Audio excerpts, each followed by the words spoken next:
Welcome to Tennis Spin, where we put our spin on your tennis. Today, my man Dan is going to share a little bit of his history with us. Stay tuned. All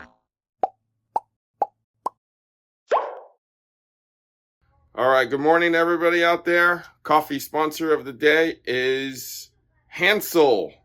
Hansel writes, "Dear Mr. Tennis Spin, your channel is a delight, informative and humorous. I'm always excited when I see a new upload. Thank you for all the cool videos." Oh, thank you, Hansel.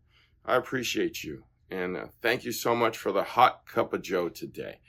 If you want to be my coffee sponsor of the day, network is buymeacoffee.com/tennis spin. Link is below. Thank you so much. All right, guys. So my man Dan is here.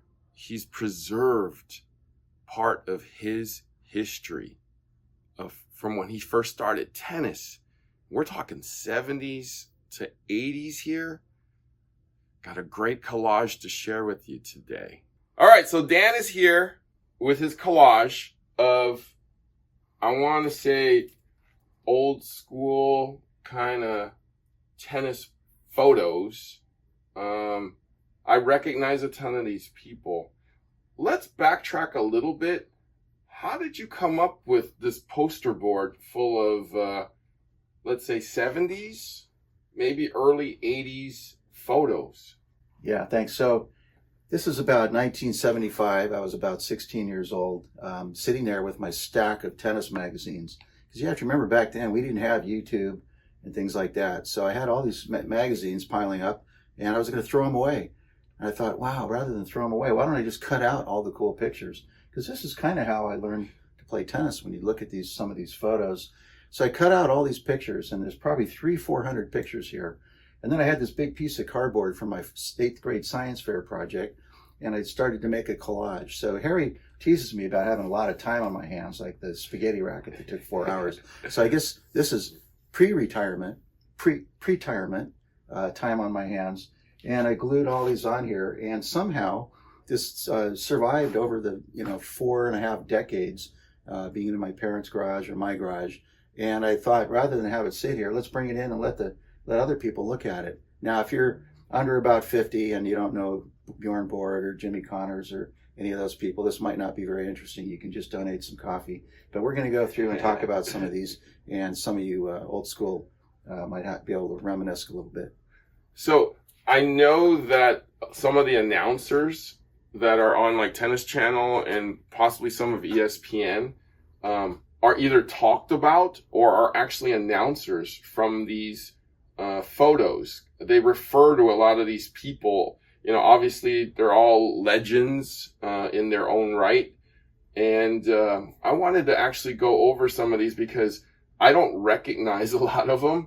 So I thought you could kind of give me or shed some light on who some of these people are. Yeah, that's a good segue. In fact, if you can see this picture right here, this is Tracy Austin at about maybe 12, 14 years old. And you'll see her on a lot of the Tennis Channel commentator spot. She's a fantastic, knowledgeable tennis player, and at one time was one in the world. So there's little Tracy Austin right there. Trivia question for you. Do you know who her son is? I remember her talking about his son. I don't remember his name. Maybe it's Jake or something. He is on the tour now. Yeah. He played at USC. Yeah.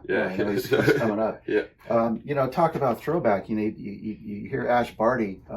When she won the Australian Open, she was wearing a tennis dress with lace on it that was a throwback to the clothing that Yvonne Goolagong wore. And so Yvonne Goolagong was an Australian player that was one in the world. And there's several pictures of Yvonne here. I always admire her game. There's probably 10 photos of Yvonne playing, and very legendary stuff that you haven't heard of, but it's where it came from. So let's go through a few of these real quick. This is one of my favorite pictures up here. This is Australian player John Newcombe, And this is actually a streaker, a woman running across the court naked. And the look on his face is pretty classic. He's trying to play it off like, hey, that's no big deal. But she looks like she's having fun. And of course, they had to black that out back in the day. Here's Bjorn Borg right here back in the day. And, he's probably 18, 19 or so in this picture. And Stan Smith was one in the world. I asked my daughter if she knew who that was. And she goes, oh, yeah, he's got tennis shoes. So today you can still buy Stan Smith tennis shoes. It's kind of fun. Here's a young Jimmy Connors.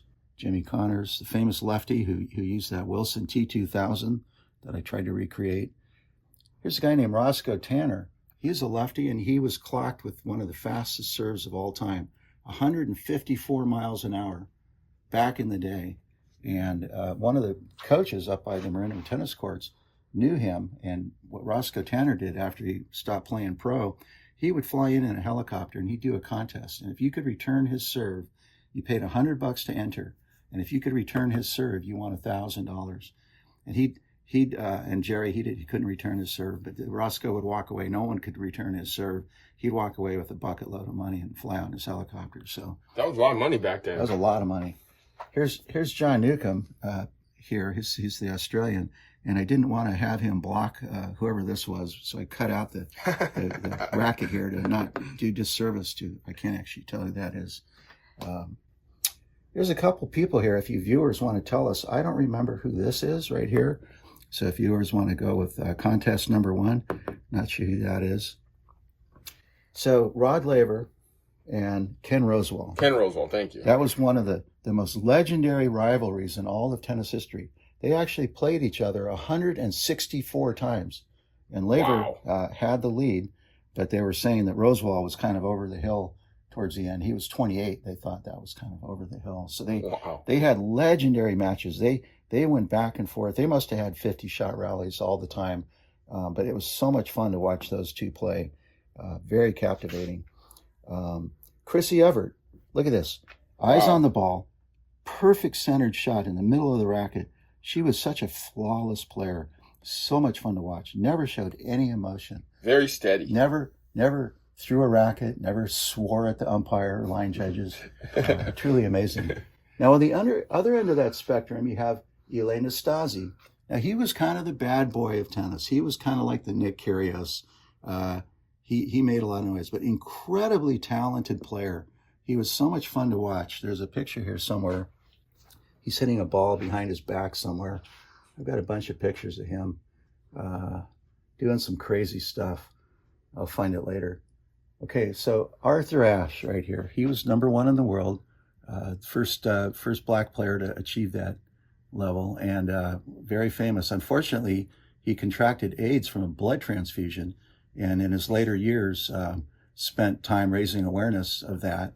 And it was just an unfortunate, amazing athlete. If you ever watch him play or watch an old video of him, so graceful. He used the head competition too as one of the first composite rackets. I have one. It's impossible to hit with. It's like that T2000 that Jimmy Connors used. He tried to hit with that. I don't know how he did what he did with that racket. Here's Nastasi here. Look at it. Look at the look on his face. He is one angry dude right here in this picture. I'm not sure what was happening. Here's again Bjorn Borg, Stan Smith. Here's Roscoe Tanner again. All right, number 2. I'm not sure who this is. It might be Manolo Santos. I'm not sure. I think he recently passed away, unfortunately, at the age of 83.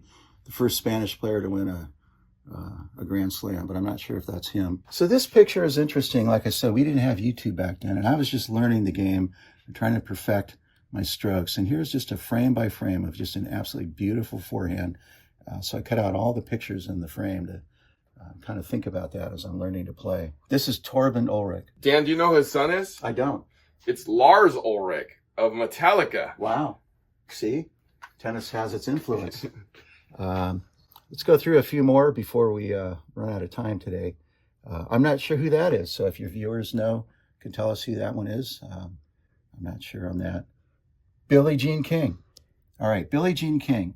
So about a year after I made this collage, I was at the U.S. Open, and I was on my way to play some tournaments in Europe, and I had a back, full access pass, And I'm back behind the courts, and Billie Jean King comes walking out. And I'm not sure if this is it, but she had a new racket that Wilson came out with, the Wilson Billie Jean King. It was very much like a Jack Kramer autograph, but it was a Billie Jean King autograph. And I thought to myself, would it be really cool if Billie Jean King gave me one of her rackets? So I actually, talk about guts, I actually walked up to Billie Jean King as she was walking out to play. She had about 9 of these rackets under her arm. I said, excuse me, Miss King, I'm on my way to play some tournaments in Europe. I think it'd be really cool if I could use one of your rackets and really help promote the thing. No way. And I thought she'd either rip my head off or laugh so hard and think, what a gutsy little kid, and give me a racket. Guess what? It wasn't the second.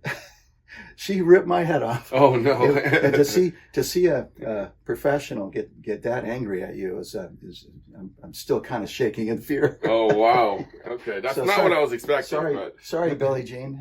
Didn't mean to offend you, but I was just I'd be honored to use your racket to this day. So if you still have one around, I'll try it out. Here's the one of Eli Nastasi hitting a shot behind his back. What a talent! Let's see, got some more. Actually, who's this guy that looks like Agassi down here with a wooden racket? That's Borg. That's Borg? Yeah, see, he used a Schlesinger back in the earlier days, and then he went to a couple of different. Look at that again, Chris Evert, eyeing the ball, dead center of the racket, and that's a little tiny racket, you know. Mm-hmm. Today, in today's world, they're hitting them all over. Now, Gulagon here is hitting a nice shot, but she's already looking forward. Is Borg, Chrissy. Not sure who that is. You can tell us viewers, you might think that might be. I'm not sure who that is. So if you can. That's okay. He's a righty. That almost looks like that could be a young Brad Gilbert. Who knows? Long hair. Sorry. Let's see who else don't I recognize. Who's this? And who's this? These women. Oh, you know, that almost looks like.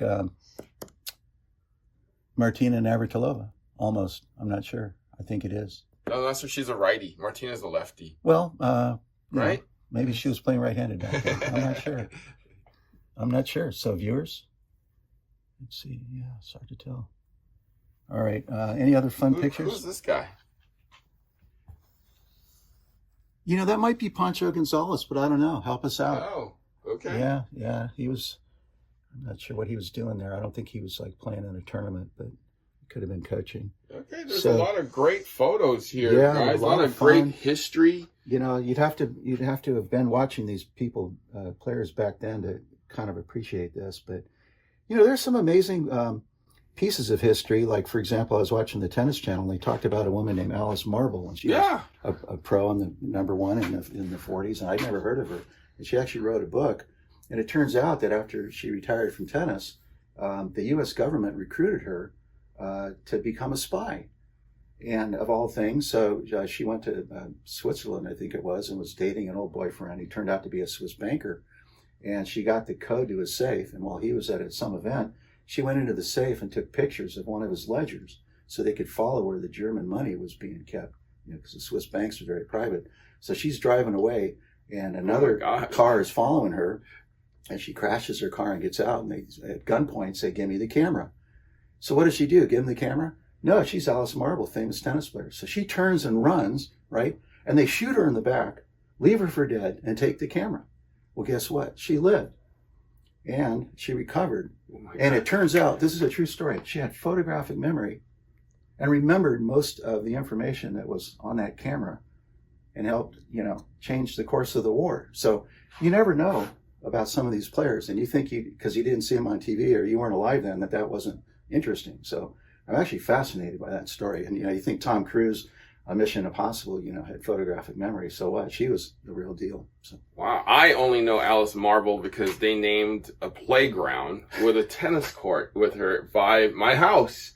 Yeah. Alice Marble Park. Yeah. If you guys know it in San Francisco. Who would have won? A famous spy. Not a lot of spies are famous. Exactly. I didn't know that. I thought she was just a tennis player. So welcome to my past. When I told Harry about this, he said, I told him I had all these pictures from, you know, the mid 70s. And he said, are any of them in color?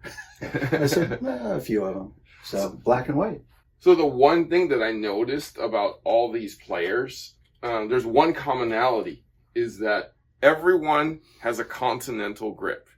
If you look at everyone's grip, backhand, forehand, whatever it is, a volley, it's a serve, they're all continental grips. Borg gets the closest to Western right here, but it's not very far over. But you're absolutely right. I never thought about that. Yeah, look at that grip. That's why I was like, it's almost Agassi right there. Yeah, with that grip. Yeah, very interesting. So how the game has evolved, the equipment, the grips, a lot of fun things to learn from the past. Yeah, definitely. Guys, if you know some of this history and want to clear up some of the people that are in here, please write in the comments and say, hey, that's so-and-so, or that's so-and-so too. We would love to know who they are. I'm sure the fans would love to know who they are. Okay? Want to thank Dan for sharing his childhood memories and tennis with us today. I've collected magazines just like you. Unfortunately, I never cut them out and put them on a poster board. They're probably recycled somewhere now, unfortunately. But coaches have done this in the past and put them on like cork boards, but they always got torn down and the new ones got put up. But I love that we kept this, and thank you for preserving some of your childhood and some of tennis history here today. Thank you. Thanks for inviting me today. Yeah. Appreciate it. As always, thank you to my man, Dan. Thanks. Always got something creative for us. Thank you for watching Tennis Spin, where we put our spin on your tennis. You know, most people, they quit tennis because, it's hard to find somebody to play with, right? I just feel so lucky to have my buddy Coach Rob, that we have so much in common. We're both kind of follically impaired. Ain't that right, Coach Rob? Us follically challenged friends have to hit together. Yes. So I have Coach Rob. If you guys need a friend and you're follically impaired or are a bearded one and looking for your bearded mate, right? Check out Player Court. They have people that look like you, play like you, maybe act like you. Check out their site. It's playercourt.com.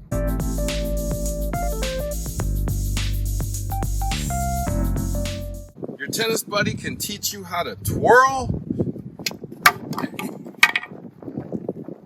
Hopefully You'll get it someday. Hopefully better than that. We'll have to keep practicing, Eric.